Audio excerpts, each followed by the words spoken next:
Hello' friends, আজি এতিয়া গধূলি 6টামান বাজিছে। এতিয়া ভাবিছোঁ আমি ফুচকা পাৰ্টি কৰোঁ।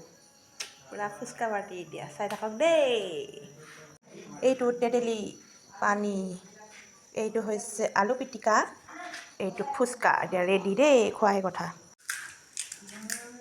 এয়া পানীপুৰি চেলেঞ্জিং। লৈছোঁ তোমাৰ আলু পিটিকা।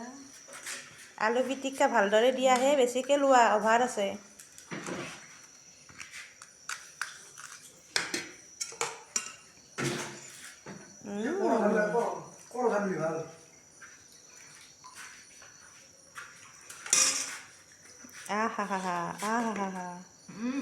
কেনে?